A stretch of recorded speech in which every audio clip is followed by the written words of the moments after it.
You're listening to the Just Japan podcast. Everything you want to know about Japan.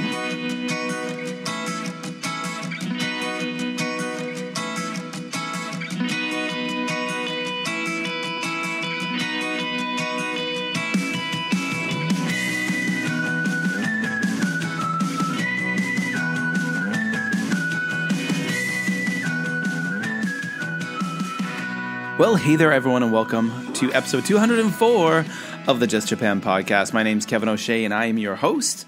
Each episode, I bring to you something cool, something new from Japan.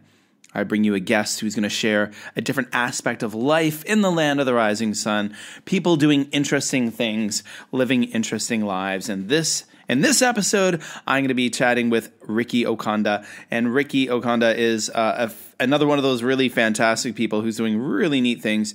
She's based in Tokyo, Japan. She's been in Japan for quite some time. And she's appeared on NHK TV shows.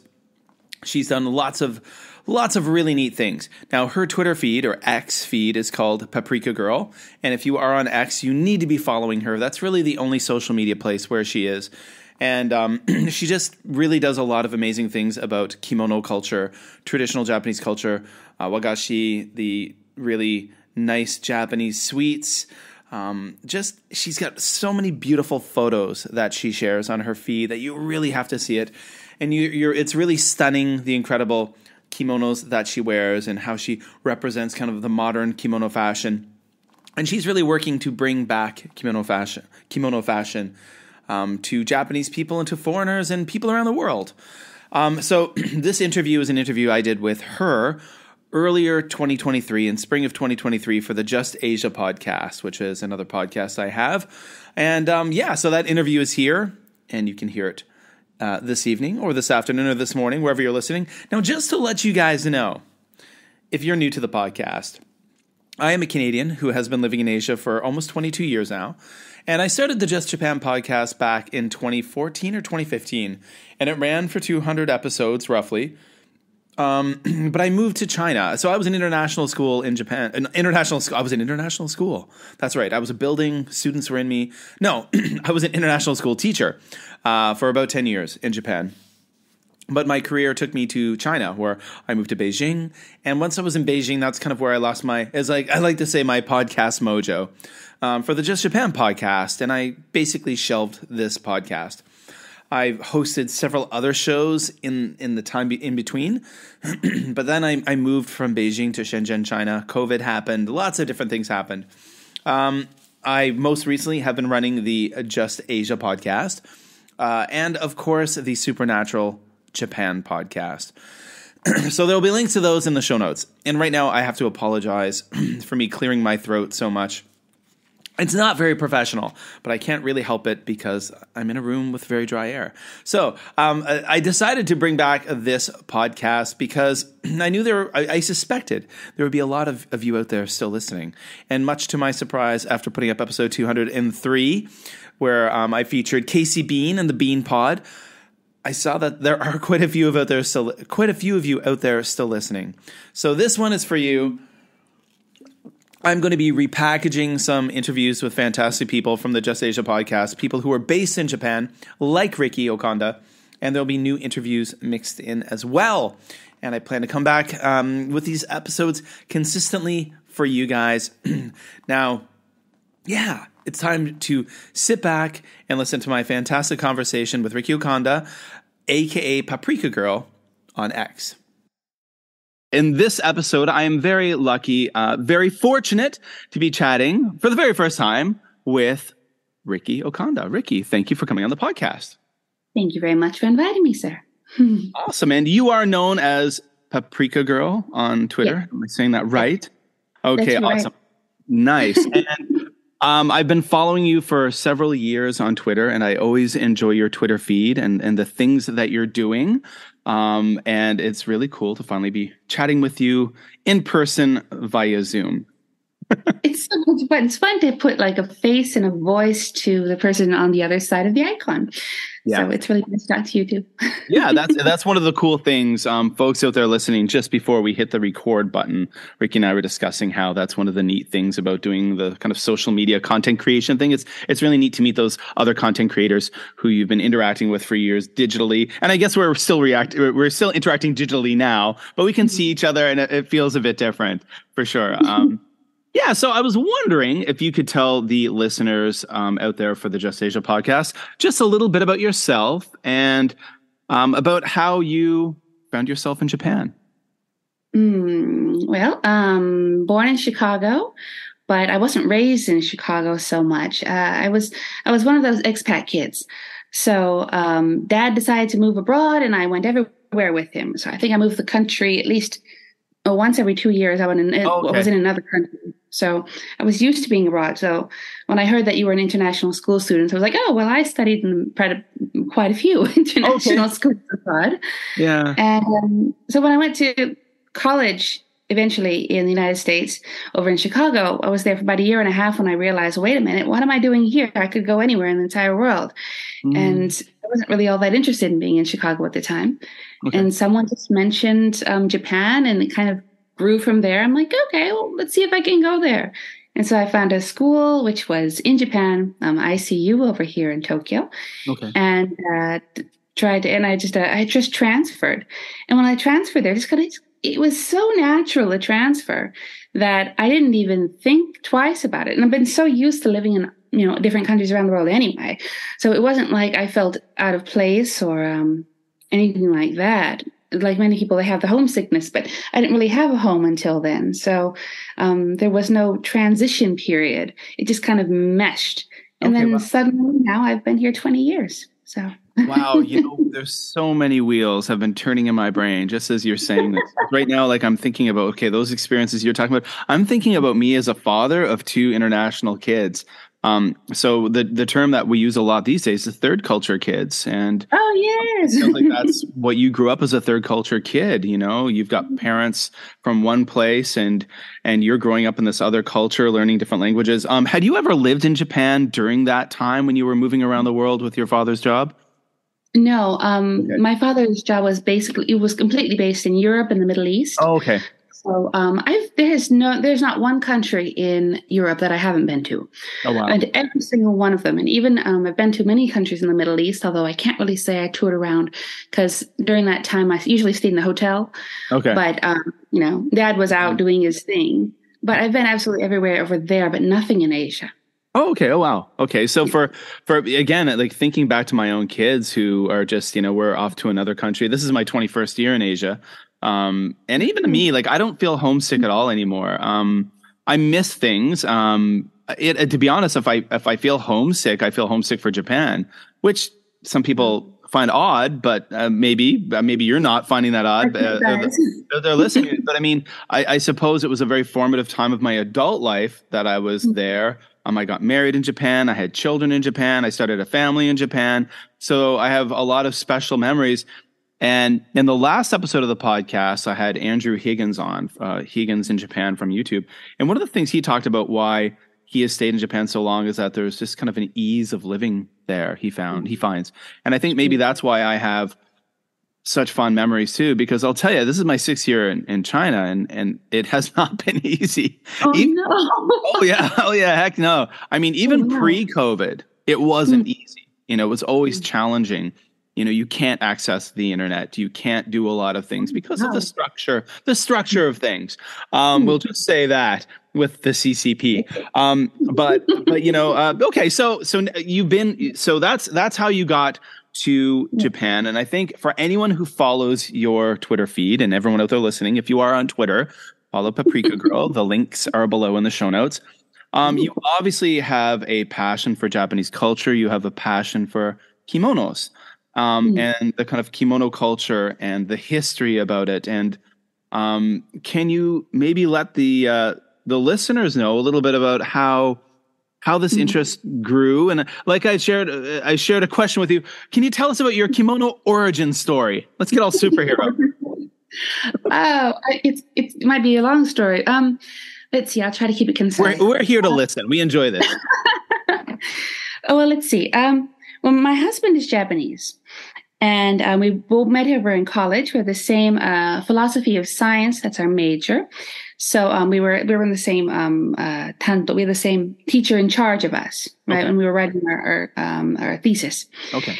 And his grandmother was a geisha, and over a place called Kagurazaka.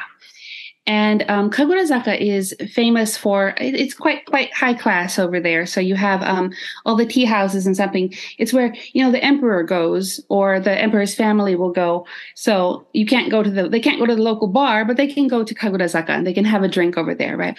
Okay. And as a result, the things that you wear, especially kimono, you're not, I think it was somebody who told me that you weren't allowed to wear the same kimono in front of the same guest twice. As a result, you have a big list of who came and what you were wearing at the time. It becomes like a dictionary or a diary of sort, right? Okay. And so grandmother ended up with hundreds and hundreds of kimonos, right? Oh, wow. The thing is that she had a daughter, and her daughter was not, this was during the bubble era in Japan, and her daughter was not interested in kimonos because everything your parents do is not cool, right? It's still the way it is. That's the way it is, right? Yeah, it's still the way it is, yeah. And then her grandchildren were always boys. Okay. So she had two grandchildren, they're both they're both boys. So she was quite disappointed that she didn't have a Barbie doll to dress up. But then I came along, and I was just the right size and had no shape. And she just decided, okay, well, now you are my doll. And so she started putting kimonos on me constantly. She was like, well, you're going to wear this and you're going to wear this. And what happened was I got a number of kimono from the grandmother-in-law. Okay. Never wore them for a time period. And I work in television. So I'm an assistant director for television at the time. Okay. And their uniform for assistant director is black t-shirt and jeans. Okay. I did this for so many years. It was about 5 years or so that I was working in black t-shirts, jeans every single day of my life. And then I was invited to a fancy pantsy party. Okay. And I had nothing to wear. And my husband, he said, you know what? You have all those kimono that grandmother gave you. I'm like, oh, yeah. And so I looked online, and I kind of remember what grandmother taught until then, and started to put them on. And I started to wear them then. And I realized I had a choice in my closet between black t-shirt and jeans or kimono. And that's all I had. I couldn't afford anything. Wow. Of course, I was an assistant director. We don't make any money, right? So, it was a choice between that or that. So when I wasn't filming, I ended up wearing kimono. And of course, once you start wearing it, then the nice grandmothers around you, and of course, the grandmother-in-law, they'll start to tell you what you did right, what you did wrong, and how to use the kimono this way or that way, and what kind of material it is that you're using. Okay. Yeah. And it spreads from there. Mm. So once you start using it every single day, it becomes second nature. And then the whole world your world changes to support the kimono lifestyle. Okay. Right? It just kind of fits, That's an interesting thing. Like you mentioned the kimono lifestyle. I remember, I want to say maybe 15 years ago or so, my wife started getting interested in kimono. And this is when we were living in Kobe. And she actually took, a dressing course. So every Saturday she would go to this school and learn how to wear kimono, which as the new green foreigner to Japan at the time, I scratched my head like, why would someone have to take a course to learn how to date? It's like a robe. You just throw it on and tie it up and off you go. And oh gosh, I was wrong. And I remember my wife was able to get a kimono from her aunt, and then we would go obi shopping, and I realized the financial commitment that sometimes is really put in there. Even on the low end, wow. But I can remember my wife practicing at home and then asking me to help her sometimes and learning how complex it was. And I remember actually my wife even we were talking about this recently. She got a shoulder injury from dressing in kimono. Like it was like a rotator cuff thing from putting stuff on in the heavy kimonos and wearing things. And I don't know if this is an odd thing that happens or doesn't happen to people, but yeah. So So you're in this kimono culture. I'm just curious to hear a little bit more about this. So I mean, I see your Twitter, and you're always showing these wonderful things that you're wearing, and you talk about on Twitter about what you're wearing and kind of the material and the obi and what it looks like and kind of some of the representations.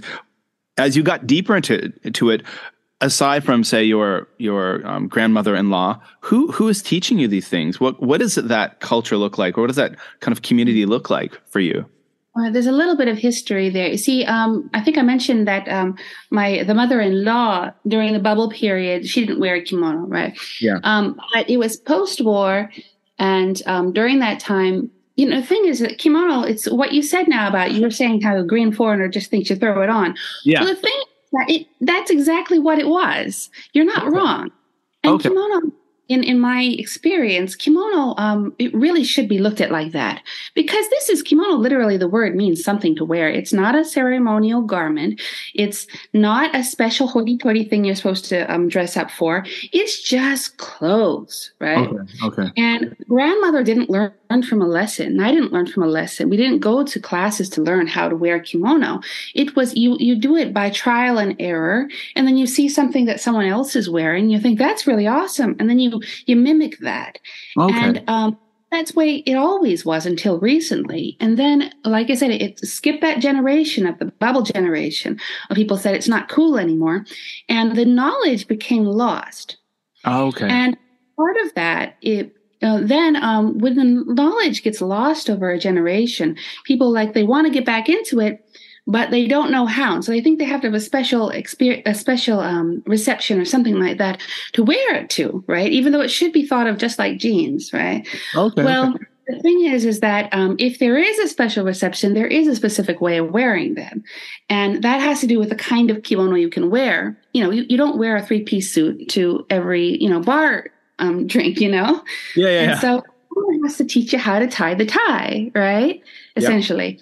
So that's why if you go to these places where they'll teach you how to wear a kimono, yes, it's useful essentially, but they're also going to teach you the really complicated ways of dressing where you're going behind your back and you're pulling your kimono up in strange ways, and people don't wear those on a daily basis. So if you go to a lesson or a course or something, you are going to learn how to stretch your back in strange ways to put on things that you really ought to have someone to help you do normally, right? But that's the thing. And get that shoulder injury. Yes, you could get a shoulder injury because it's not natural to do that, and they didn't do that in grandmother's era. You see. So what I'm trying to say is, you also mentioned that whole Twitter thing. Why do I put these up on Twitter? I realized that when I was wearing kimono, and I start to wear it on a daily basis, we have that generational gap. And so you'll have a lot of, especially as someone who's working on a film crew, when I'll go to the meetings dressed in kimono, you'll have the young people coming up to me and saying, I really like kimono. I want to learn how to wear it. My grandmother has one, but my mother doesn't know how to put it on, and I don't know when I can use it. What should I do? And I decided, well, what I should do is that I should just show them that it's a normal thing to wear every single day, unless you're on set, of course. And in order to do that, I thought, I have to make it more common to have kimono in front of you. And so I don't know why I started putting them on Twitter. I think it was just someone mentioned something on a set sometime, and I was like, well, I wear them every day. And she said, why don't you share that? I'm like, okay. But by doing that, I'm kind of hoping that everyone can look at it and see, you don't have to wear the fancy ones. You can just wear them casually. You can go out drinking in kimono. You can ride a bicycle in kimono. You can go out shopping in kimono. And that's the kind of image I'd like to kind of proliferate. I want everybody to try, Yeah, nice. Which kind of leads into I'd asked you earlier, or I'd ask you in a question about, the reasoning why. I suppose, one of the things, I've been following you on Twitter for quite a while, but I've listened to your interview when you were on JJ Walsh's podcast, Seek Sustainable Japan. I love her stuff. I love what she does. Love what Joy does. I was on I think episode 150 or something. I was talking about nature in Japan and stuff. And yeah, I saw that. I love what she does. And I don't know how she's able to keep up with the pace of content creation she does and do all the other things. The force of nature. I love it. And she's something to be admired. But I can remember listening to that, but I've also, it kind of leads me to thinking about how often you'll see things that'll come across on maybe NHK or on different places where they talk about different traditions in Japan that are being lost, which is, you know, when you have any country that has a population crisis like Japan does, there are a lot of traditions. And one thing that I've always wanted to do, but never have gotten around to it, maybe because I haven't had the opportunities. I've always wanted to make things with my hands. So it's not something I've ever done. You know, I make things with a microphone. I make things with computers. But I've never been like an artisan. And you see like a lot of these kind of artisanal, you know, kind of traditions that are disappearing. I saw this one video years ago about a man who is somewhere in Wakayama Prefecture who makes these special hats that hiking pilgrims would wear. And he's like the last one left though. And he's like really old. And all I could think of was, I remember having a conversation with my son saying, I really hope like he can find someone who would have the interest to continue this or to learn. Or I really hope there's some geeky foreigner out there who loves Japan, who would be willing to come over and just say, hey, I'm that guy, although I'm not Japanese, who will carry on the tradition of making this. Because I hear these examples sometimes of foreigners who have a passion or a connection for different aspects of Japanese culture, who do learn how to make a certain very specific type of pottery, or learn how to do a specific type of weaving in a certain way. And that carries on a tradition. I don't know, like, so you to me seem as kind of an ambassador for the kimono, or this kind of modern kimono culture. Honored. That's what I see when I see you doing this on Twitter. I think it's really amazing. So, you know, why, I don't know, I'm just curious, why do you think it's, I mean, you've already kind of touched on it a bit, but why do you like to kind of share more of that on social media? Oh, well, the social media, well, in Twitter, I don't have a lot of time for social media. So I don't have multiple accounts on multiple like different kind of platforms or anything like that, because I just don't have time for it, right? And then when I'm in front of the computer and I need to take a break and have a coffee sip, I'll look at Twitter because, it's an addiction, Yeah. Yeah. But one of the things I did notice about social media, and I'm of the older generation, so I know the time without it. Yeah. And I saw the way it kind of affected people's psyche. You'll see all these people with these really, especially on Instagram these days, it got worse and worse, but it started out with Facebook, where people just sharing on what they did on a daily basis at school. Right? And then eventually it turned into something like, well, they started to use it to either, I'm not going to say the word, I don't mean in a bad way, but either to brag or to promote something that they were doing. Right. Yeah. And so it gave the impression that everything has to be big, everything has to be bold, everything has to be successful and amazing, right, at all times. And then the backlash that came afterwards, especially on places like Twitter, where there's less photographs and more conversation, you got a lot of people who, on the other hand, started to become very negative. Yeah. And they started to put their current mental status up online. And in a way, it was a way to relieve stress. But the problem was it became so much of it and proliferated so much that it turns people angry. They'll get them angry over things that have nothing to do with them whatsoever. And they just want to get angry at something, some perceived slight or something, or it's all frustration. And so I lurked on Twitter for about 3 years. I did absolutely nothing in the beginning. I was just following other people. And then I'm like, well, maybe the things that we post on social media shouldn't be that big. Maybe they should be small. People who are posting about Japan, you have one or the other. It's either a complaint or it's an amazing picture from a calendar of some temple which they've never been to. Someplace which saying something, this so-and-so temple in Kyoto, which I've never seen. And it's not their voice, right? It's very unnatural. And so I started thinking, well, I don't have to post that. I don't know what I'm posting for. And there wasn't really a reason to do so.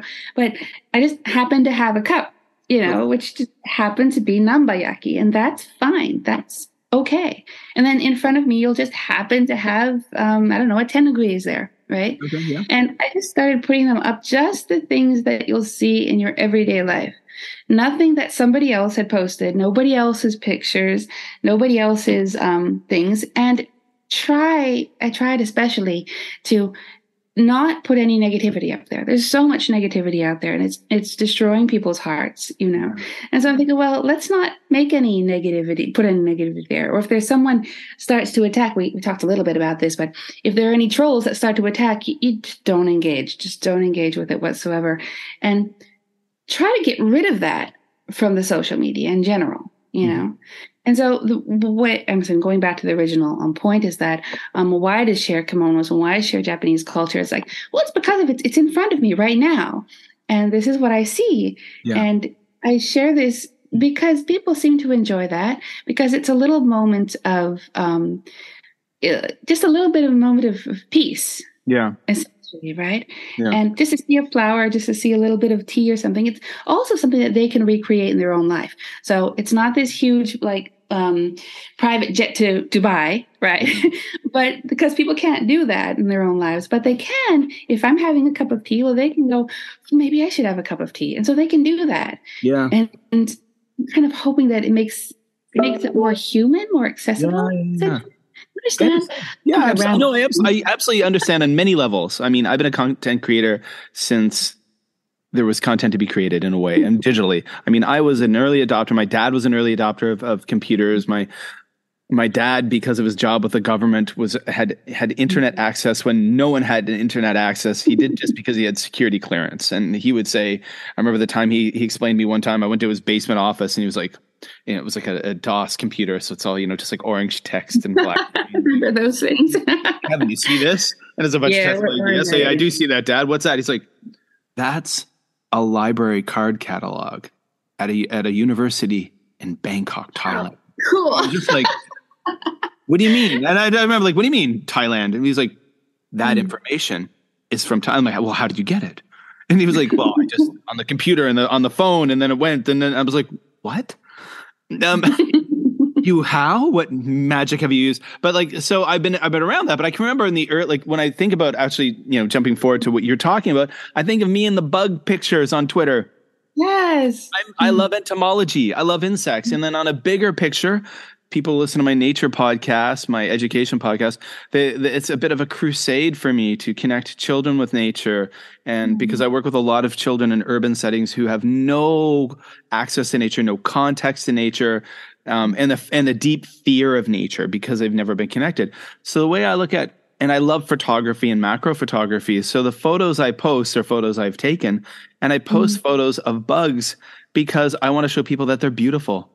They're beautiful and they're not to be feared. And then people have said to me that, like, Kevin, those bug photos, those insect photos have brought joy to my life. And if my little photo that brings joy to my life can bring joy to a few other people's lives, then I'm happy. And if that photo can somehow show people that bug that normally you might step on or swat or not think twice of is a beautiful thing, maybe you'll think more about it. So, I mean, I agree that those small things. And for me too, like with the way I curate my own Twitter, it's not a negative place at all. Like you meet people who are like, oh, I don't want to get on Twitter because it's so negative. Yeah, it is. If you're following toxic people, or if you're getting involved in political discussions or religious discussions or things like about that. But if you're just looking at that, if you're interested in Japanese culture and you're following Paprika Girl and you're following, you know, all those people, like I like the Bean Pod, Casey Bean, all this neat. Oh, I love Bean Pod. I love that. And then there was recently a pretty epic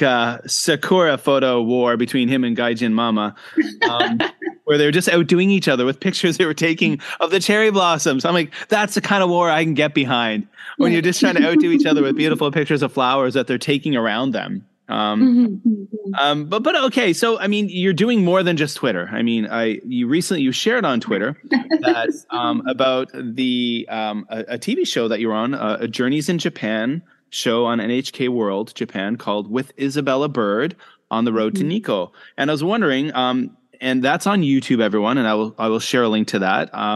Could you tell the listeners a little bit about that project that you were involved in and how that all happened? Oh, well, Well, my job is behind the camera. So I work as a director for Japanese television dramas. Okay. So I don't usually go in front of the camera. There's another podcast interview. I see a future episode just about that right there, about how that happened. But yeah. Yeah. So the director, Miss Nagaoka, she's a friend of mine. And she wanted to do something new. So Journeys in Japan it's a story where you have a foreigner who's in Japan, who goes literally on a journey somewhere. And it's about, well, at least the image that they're trying to portray is one of this foreign person coming to a place they've never been, and what they feel and what they think about it from a very natural perspective, right? So they're looking for people who have it's going to be hard to explain this, but it's television, so they're looking for people with cartoonish reactions, not in a bad way. This is a good thing, because the purpose is that you're having people from a lot of different cultures and a lot of different places in the world learning English as they watch these programs. Okay, so as a result, they want to cast foreigners who are able to express what they're feeling inside, not through words so much as expressions. Something that the whole world will understand. Gotcha. That's the normal style, right? But Miss Nagaoka, what she wanted to do is she really wanted to follow the entire story of Isabella Bird. And Isabella Bird came to Japan, I think it was in June, about 150 years ago. And she followed a very specific trail, and she documents all this in these letters to her sister, which ended up becoming the book, Unbeaten Tracks in Japan. Okay. And the actual study that went into it was very deep. So it wasn't just a general touristy kind of a feel like most of the Journeys in Japan episodes. They wanted to do something very specific and follow the entire trail, but she recognized that it would be something that we'd have to film over the course of many years. Okay. Because we could not finish the entire thing. There was no budget. That's the real reason. But there's no budget to start all the way in Yokohama and then travel all the way up to Hokkaido. And then she went elsewhere as well, too, within the period of a month, and filmed that all and then edit it all and all that goes into making one of these programs. So she had to film it in blocks. Okay. And this journey, so the producer allowed it to happen, but they wanted a presenter which was not someone who would come there and just experience things, but who would be part of the guide for the story. Okay. And that's a different format than they usually use, but they allowed it for this particular project because of the nature of the journey that would be happening, right? Mm-hmm. So I did only the first part of this. I'm going to do later parts as well too, but the next part, this is going to be a multi-part series, but it'll be over the course of, I think it's 5 years that we're filming this. Oh, okay. So the next one is going to be another gentleman, because we're going to be going through a lot of mountain trekking, and I'm an old lady and I wear kimono. So she thought, maybe it'd be better if we had someone who a little bit more rugged. And so we decided to change the cast for this one. Okay. I'm still behind the scenes on this on the next one as well too. Okay. But this project is a little bit unique. But all the Journeys in Japan programs are quite interesting and they're easy to understand. And I don't know. I think we touched on this vaguely, but the Japanese, they enjoy seeing their culture through fresh eyes. Yeah. Right. Yeah. So you can tell someone that, shamisen is wonderful, but the Japanese will be like, oh, yeah, I think grandma has one. It's not interesting to them when it comes from someone who's also part of the same culture, in the same way as like, hey, I had a hamburger yesterday. It's like, yeah, we have hamburgers all the time in Chicago. It's that same sort of a feel to them. Yeah. But when you have a foreigner come in and say like, I had a hamburger, what is that? And then all of a sudden you have all this background about all these stories about how Uncle Joe cooks what and what in the I don't know. Sorry, I'm rambling. But the purpose is that a lot of the people who watch Journeys in Japan are also Japanese. Yeah. And it's because they've never thought about Isabella Bird because it's something you study in school, right? Yeah. It's not something that you appreciate. Then you see someone to speak about Isabella Bird, then they'll be like, oh yeah, I didn't realize it was that interesting. Maybe I should take a second look. So that's what the whole purpose of this program really is. Well, it's interesting because like when you talk about that, I mean, I know exactly what you're talking about in so many ways there. And when you think about, I mean, I think about how much of, like, I'm from Canada. Now, I haven't lived in Canada since I was in my 20s, but how much of Canada have I actually seen? It's a big country. There's so much I haven't seen. There's so much I don't know. I guess, I was from the East Coast, the Maritime provinces. I know a bit about that. I've traveled around that area relatively extensively when I was young. But I mean, we talk about, when you have Japan enthusiasts who are foreigners, or the YouTubers, for example, who do the bigger names, who do travel things. And I was talking about this with Higgins in Japan in my last video about how, you have people who do these really exciting things, and often that's their job. I mean, they make a living by traveling around Japan and doing these exciting things. But they how fun is that, right? But they'll see more of Japan than any Japanese person ever would. Because if you are just, if you work for a Japanese company, and we know the work culture in Japan, and you're working all the time and you have very limited holidays, how much are you traveling? You're not really. And so it's neat when I suppose you get to see foreigners enjoying your culture, your country. I think in recent years it's been neat how there's one aspect of Japanese culture that I like. I like to play with kendama. And it's just a fun brain break toy for me. And they have made this really neat kind of international mark in recent years.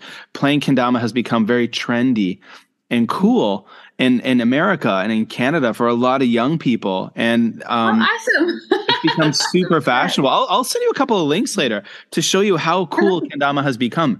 Kendama has become super cool. And what makes it even really neater is that you get a lot of, and it's actually seeping back into Japan after. So the kendama toys left.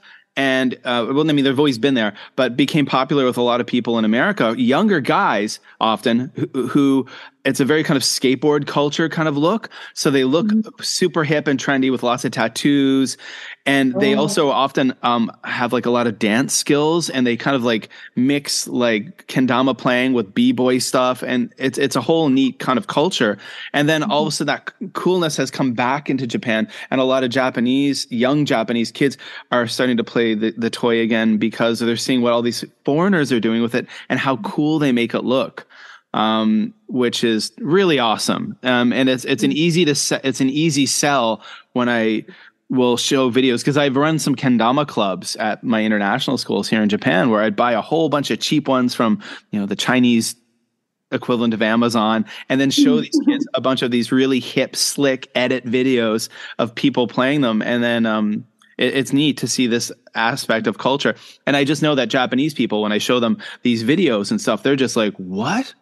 Oh my God, I didn't know you could do that with a kendama, or I had no idea. And they find it so cool that foreigners are in love with this aspect of Japanese culture because it's a Japanese toy. I love that. I love that, the mixing of cultures. I mean, when it comes to things like, it also ties back to kimono as well, or everything else that I share online. One thing we do have to be, which is very easy to do these days. You and I are old, so it's not, we're coming from a different background here, but gatekeeping is becoming a thing right now, right? Well, you can't do it unless you do it in this particular way or that particular way. And the truth is when you put label culture and stuff like that as just being as of this one particular location in the world, and saying it can only be done in this one particular way, you really limit it. And this is what contributes to the death of these various arts, in past and things like that. Not allowed to wear kimono unless you wear it in this particular way. Not allowed to play this game or play this particular instrument unless you do it in this particular way. And yes, you need to know the basics of things, especially if you want to be professional at it. But on the other hand, even if you don't know those aspects, to be able to touch it, just take the kendama toy and play with it and understand, well, this is a wonderful toy. And wow, I can do this and I can incorporate this as well too. You can broaden the scope of what a kendama is meant to be. And then, of course, like you said, reintroduce it to the people who, of their own culture, who have forgotten how to use it or have never seen the appeal otherwise. It's wonderful to see how internet, especially, is contributing to this kind of like, it's a very common word these days, but the diversity and the spreading of multiple ways to enjoy these aspects of culture that we would have otherwise ignored. Yeah, absolutely. And that is one of those beautiful things about the internet is that, and I sound old by saying this is why the internet is good. Everyone, the interwebs are good. Interwebs are good. Interwebs are good. Good interwebs. I mean, yeah. I mean, we can see so much. We can touch so much. We can experience things we never have before and get ideas and connect with people, just like we're connecting today. And that's why I love making these podcasts, because people enjoy listening to them. And with my old Just Japan podcast, where I'd mentioned earlier, I'd made like more than 200 episodes. I basically finished that podcast like 5 years ago, and I still have people constantly messaging me saying they re-listen. I mean, it still gets so many listens a month, that podcast. And which is why I wanted to start this one up again, or this new one, because it's basically the same formula. I'm just going more broad because, for example, I'm talking to you, you're in Japan now, and I will be talking to other people in Japan, but I will talk to people in other countries who are doing interesting things, because it's because it's that. So I'm curious. I don't want to keep you too long. I could talk forever. I'm good at that. But, one question I want to ask people in this kind of podcast series is often, you've been in a place for a long time. You've been in Japan for a long time and this and that. Obviously, there's a reason why you're there. So I'm always curious to know when I meet expats in other countries who, for example, I alluded earlier that I'm in China, and China does pose challenges that maybe I haven't faced in other countries. But I do meet foreigners who've been living here for a really long time, too. And I wonder why often. And, my last episode, Andrew Higgins mentioned this kind of sense of ease. It can be easy to live in Japan, even if you don't speak Japanese, for many people. So, obviously you've already mentioned that your husband's Japanese, and you've got, obviously there's that connection, but what has kept you in Japan for 20 years? Oof. That's a good question. I think, you did mention the ease of living here. One thing that I do think is kept me so interested in Japan is that it's never been boring, right? So there's always been something which I didn't know, and I love learning stuff. So even on, if I have a few moments of everything, I like films that are slightly educational in nature. I like books that will teach me something new, even if it's just from a story perspective or whatever it may be. Yeah. I want something that constantly engages me and makes me think again and again and again and want me to learn about more.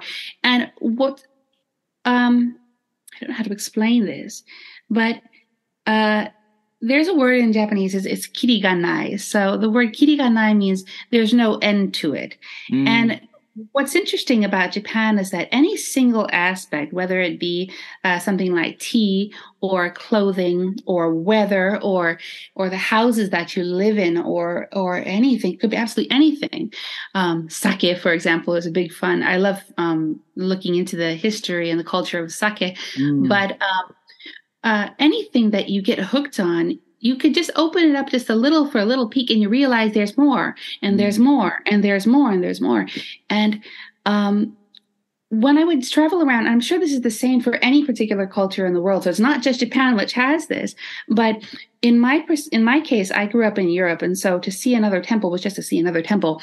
It meant nothing, or like a church or something like that, or see cobblestones or something like that. It was normal to me over there, and it wasn't interesting. When I came to Japan, it's like I took a renewed interest in not only the fact that, oh, look, it's a nice red building that happens to be a shrine, and what's the deity? Oh, there is no deity. What do you mean there's no deity? And then you started to pick away at the culture and to figure out why this, why that, and why is that particular post right in the middle of the house, and why are they putting a string of paper around that rock over there, and why is the paper tied with this particular kind of a rope?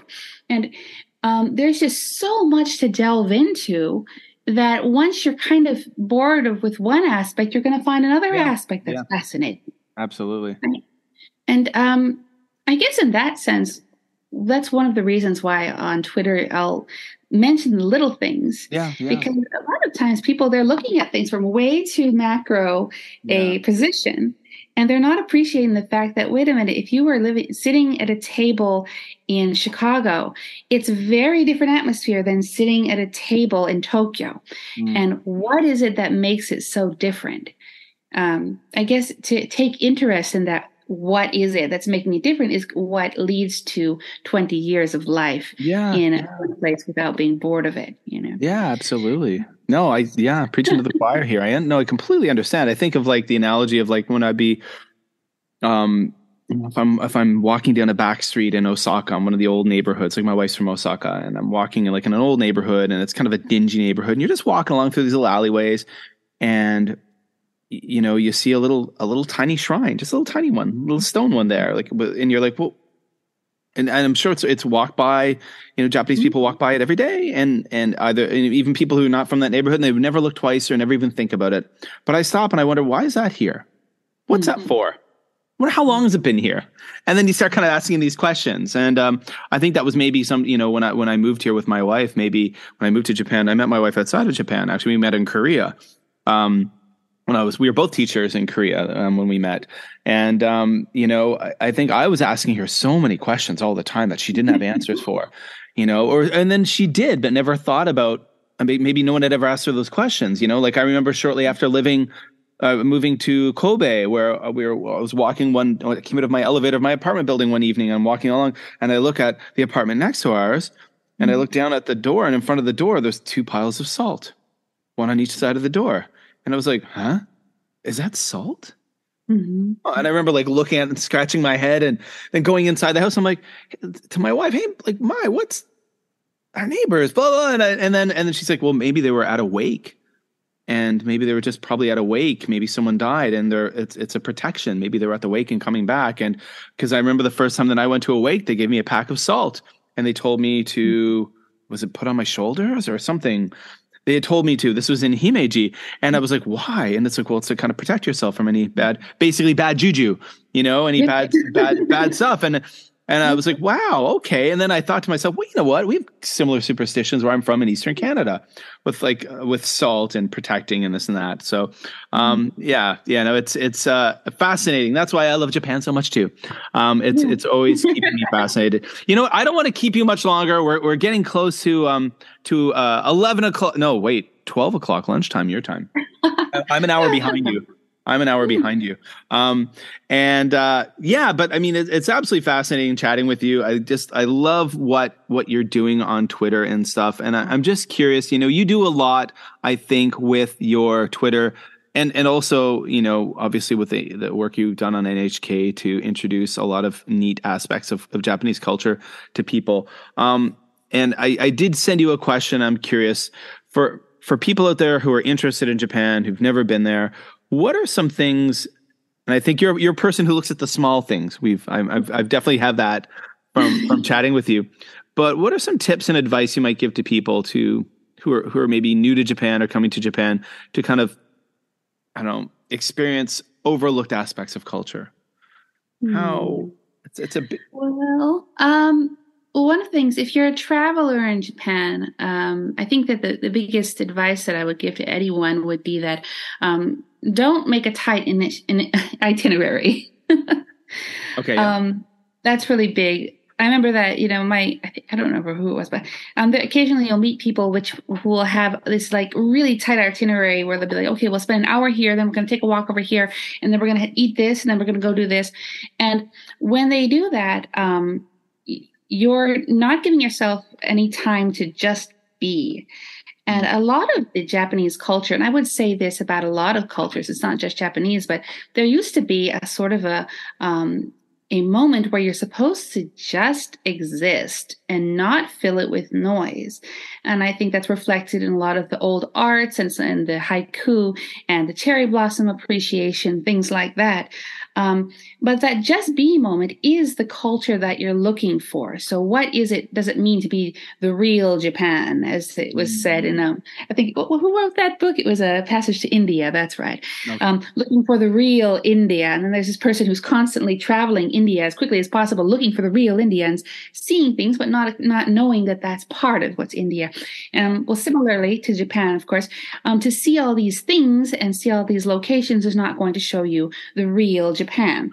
The real Japan, or the real anywhere, it's all involved in the process of just absorbing the fact that you're in a new location, right? Yeah. So, this is important, of course, to travelers as well, but it's also important to new expats like ourselves, or new transplants to the nation, where where people are so used to everything that they had in their past that brought them here, that they're bringing all that with them to the new country. And then they're also bringing their expectations and their ideals and what they think life should be like. And if you don't let go of all of that, then you're going to find yourself at a strange juxtaposition of location where you are and what's inside of your head, right? So what I'm trying to say is that if you're coming to like Tokyo or something like that, where it's all rushed and there's all this information, and you have what's behind you and we have what's in front of you and what you hope to do in the next 5 years or whatever it may be, if you do that, you're going to burn yourself out. And so you have to take a moment, be Japanese, and just sit there, look at the cherry blossoms, have that cup of tea, look at the pen which is sitting on your table and wonder for a moment where that pen came from and who made it and what his grandparents are like and things like that. And just give yourself time to think, and wonder. I think that's the only bit of advice which I could give universally. Great advice. Great advice. I absolutely agree. It's great advice. Yeah, it's really good. It's a great way to end this. I like that. You hear that, everyone? No, but it is so true. It is so true. I mean, I can remember being in an expat bar when I was 25 years old in South Korea and I'll never forget having some hot air filled guy come to me. He was like, literally like, I've been to 35 countries so far. How many have you been to? And you can imagine he's just like ticking off countries in a box. And when I think about that traveling you're talking about, where you have every hour planned out or that detailed trip, it's just you're checking boxes. I've done this. I've done this. I've done this. But I think if someone was to actually ask you to reflect in a few years from now and talk about like, well, what did you take away from that? Or what did something about that place you went to move you? You'd be like, move? Well, my feet moved me. I mean, like that's about as deep as they could probably get, because they were just quickly getting there to say they did it, to get the pictures, to get those Instagram moments, those selfies, because that's another big change with social media and culture of travel too. It's people go places to get the selfie, to just say they've been there, right? That's like ticking the boxes, but to slow it down and enjoy, because there's so much to enjoy in Japan for sure. And that's why I'm excited to be moving to another country very soon in a new culture I don't know anything about. It's just because wow, it's so exciting. And everyone in my family is really excited because we don't know the language and we don't know the foods. And we know that there's so many cultures all kind of wonderfully, beautifully mashed together in Malaysia where we're going. And it's going to be so exciting. Yeah. Well, Riki, thank you so much for taking the time to stop by the Just Asia podcast. I really appreciate it. And everyone follow Riki on Twitter. At Paprika Girl. The link will be below in the show notes, and see all of the wonderful things. I will also put up photos, but when I send this podcast up, I'll also share photos so people know what it's about. And yeah, thank you so much. Thank you very much. It was nice to talk to you. Let's chat again soon. Absolutely. I want to thank Riki for coming on the Just Japan podcast. Check all the links below. Follow her on Twitter, aka X, at Paprika Girl. You got to do it. You got to do it. And you'll see what I'm talking about. You'll see what she's talking about. Open an account just for that, no matter how painful Elon is. Now, it's been years since the Just Japan podcast was a regular thing. So a lot of the information you'll see in past episodes is quite dated with regards to social media. I'm still very active on X, Twitter. But now it's a new handle. It's at @MadForMaple. Come and check me out at @MadForMaple. The link is below, of course. You can find me on Instagram at JLandKev. You can find the Just Japan podcast Facebook group. The link is below as well. I'm also on Bluesky at @MadForMaple. Same as my Twitter. Not a lot of people on Bluesky, but it's a nicer place. So that's where you can find me. Go follow me on the social medias. You can always email me at justjapanpodcast@gmail.com, of course, as well. I'm really happy with the amount of people that listened to episode 203. I'm very happy, and I was really blown away by how many people are out there as I checked the stats. Really incredible to see that so many people have been hanging in there, to the not removing the Just Japan podcast feed from their Apple Podcasts, and hoping that one day I would return, which I have. I can also announce that the Just Japan podcast is on Spotify and Amazon Music. I would say finally, but really, Amazon Music and Spotify for podcasts came about during the dormant period for the Just Japan podcast. So that's why they weren't there. But now they're on those feeds. If you prefer to use Spotify, go and check it out. All the episodes are there. The entire back catalog is over on Amazon Music and Audible. Check it out over there if that's how you prefer. You want Alexa, however you do things. And yeah, that's it, guys, for another episode of the Just Japan podcast. Here is my call to action, folks. Please leave a review on this podcast if you liked it. Leave a rating. Please share wherever you listen to podcasts and help the Just Japan podcast come back bigger and stronger than it ever was before. This is episode 204. 205 will be coming very soon. I'll be on a weekly schedule soon, but I think for the next little while, they'll be coming out a little more often. Since I have that kind of catalog of fantastic interviews to share with you, you can maybe expect 1 to 2 a week for the first initial few months, maybe up to 2 a week. We'll have to see. And I hope you guys, after listening to last week's episode, went and subscribed to the Bean Pod podcast as well with Casey Bean. It's a great autobiographical type of podcast where he talks about what he does and plays some great original music. Go check those out as well. So that's it, guys. All the links I've talked about this evening are in the show notes below. Go check wherever you're listening to this. Look at all the text below. You'll see the links. Go follow me on the socials, everyone. And wherever you are in the world, I hope you're happy. Hope you're healthy. I'll be talking to you really soon.